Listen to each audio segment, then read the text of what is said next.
Hello friends, welcome to Sri Tamil channel. Lunch பாக்ஸுக்கு எப்பவும் போல் செஞ்சு கொடுக்காம இந்த மாதிரி கொஞ்சம் வித்தியாசமாக டேஸ்ட்டாக செஞ்சு கொடுத்து பாருங்கள். பெரியவங்கலேருந்து குழந்தைங்க வரைக்கும் விரும்பி சாப்பிடுவாங்க. தொட்டுக்க வேறு எதுவுமே தேவைப்படாது, அப்படியே சாப்பிட்லாம்.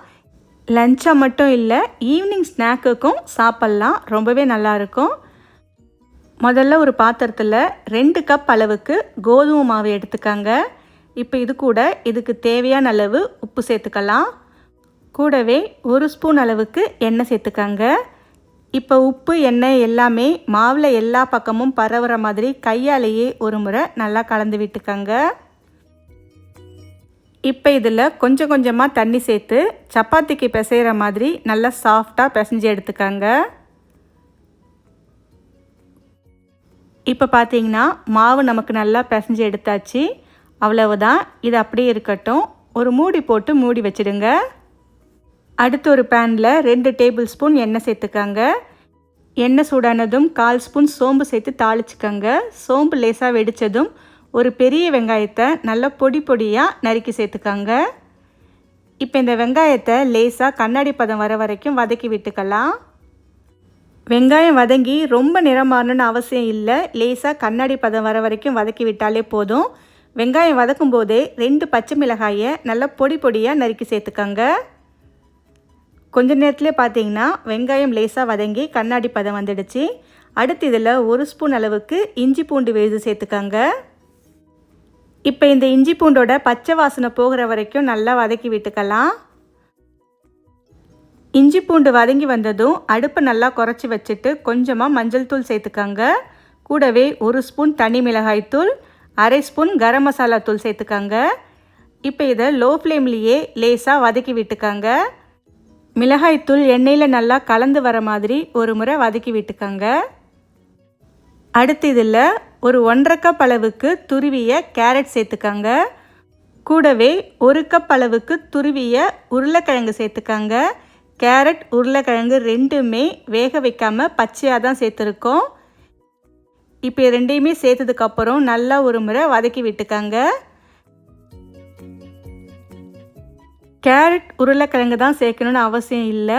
உங்களுக்கு விருப்பமான காய்கறிகள் என்ன வேணாலும் சேர்த்துக்கலாம். இப்போ இதை லேசாக வதக்கி விட்டுக்கங்க. இது வதங்கும் போதே காய்க்கு தேவையான அளவு உப்பு சேர்த்துக்கங்க. இப்போ இந்த கேரட் உருளைக்கிழங்கு ரெண்டையுமே ரொம்ப நேரம் வேக வைக்கணும்னு அவசியம் இல்லை. ஒரு 2 நிமிஷத்துக்கு மட்டும் லேசாக வதக்கி விட்டாலே போதும். இப்போ பார்த்தீங்கன்னா கேரட் ஓரளவுக்கு வதங்கி வந்துடுச்சு. இந்த அளவுக்கு வதங்கி வந்ததும் ஒரு 1/4 கப் அளவுக்கு பொடியாய் நறுக்கிய கொத்தமல்லி இலை சேர்த்து ஒரு முறை நல்லா கலந்து விட்டுக்கலாம். ஒரு முறை கலந்து விட்டதுக்கப்புறம் நாம் ஸ்டவ்வை ஆஃப் பண்ணிடலாம். அவ்வளவுதான், இது கொஞ்சம் நேரம் நல்லா ஆறட்டும். அடுத்து நாம் பிசைஞ்சு எடுத்த மாவை இந்த மாதிரி மீடியம் சைஸ் உள்ள உருண்டைகளாக உருட்டி எடுத்துக்கங்க. நாம் எடுத்த மாவுக்கு 8 உருண்டை அளவுக்கு வருது. அடுத்து இந்த உருண்டைகளை கொஞ்சம் மொத்தமாக பூரிக்கு திரட்டுற மாதிரி இந்த அளவுக்கு திரட்டி எடுத்துக்கங்க. அடுத்து நாம் ரெடி பண்ணி வச்ச கேரட் உருளைக்கிழங்க நடுவில் தேவையான அளவு சேர்த்துக்கங்க. இப்போ இதை ஓரங்களில் இந்த மாதிரி மடித்து விட்டுக்கங்க. உள்ள கலவையை வச்சு மேலே எல்லா பக்கமும் சேர்ந்து இந்த மாதிரி ஒரு கொழுக்கட்டை மாதிரி உருட்டி எடுத்துக்கங்க. இப்போ இதை கையாலேயே லேசாக கொஞ்சம் தட்டையாக தட்டி எடுத்துக்கலாம். ரொம்ப மெலிசாக தட்டிடாமல் கொஞ்சம் மொத்தமாக இந்த மாதிரி தட்டி எடுத்துக்கங்க. அவ்வளவுதான், நமக்கு சூப்பராக ரெடி ஆகிடுச்சு. இதே மாதிரி எல்லா மாவையும் உருட்டி இந்த மாதிரியே தட்டி எடுத்துக்கங்க. அடுத்து ஒரு பேனில் 2-3 டேபிள் ஸ்பூன் எண்ணெய் சேர்த்துக்கங்க. இப்போ இந்த எண்ணெயில் நாம் தட்டி வச்சதை சேர்த்துக்கலாம். உங்கள் பேனோட சைஸுக்கு ஏற்ற மாதிரி கொஞ்சம் இடைவெளி விட்டு சேர்த்துக்கங்க. மேலே கொஞ்சமாக பொடியாக நறுக்கிய கருவேப்பிலை சேர்த்துக்கங்க. இப்போ இதை மீடியம் லோ ஃப்ளேமில் வச்சு 2 பக்கமும் நல்லா திருப்பி திருப்பி விட்டு வேக வச்சு எடுத்துக்கங்க. அதிக ஃப்ளேமில் வச்சு வேக வச்சிங்கன்னா உங்களுக்கு நிறம் மாறிடும், ஆனால் சரியாக உள்ளே வெந்து வராது.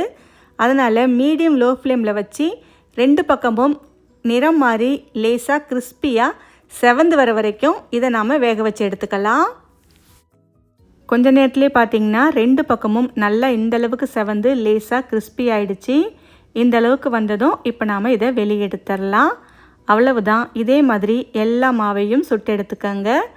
ரொம்ப ரொம்ப ஹெல்த்தியான, ஈஸியான, டேஸ்டான ஒரு லஞ்ச் பாக்ஸ் ரெசிபி. கண்டிப்பாக இதை உங்கள் வீட்டில் ஒரு முறை ட்ரை பண்ணி பார்த்துட்டு எப்படி இருக்குன்னு சொல்லுங்கள். இந்த ரெசிபி உங்களுக்கு பிடிச்சிருந்தால் லைக் பண்ணுங்கள், ஷேர் பண்ணுங்கள். ஸ்ரீ தமிழ் சேனலுக்கு சப்ஸ்கிரைப் பண்ணுங்கள். தேங்க்ஸ் ஃபார் வாட்சிங்.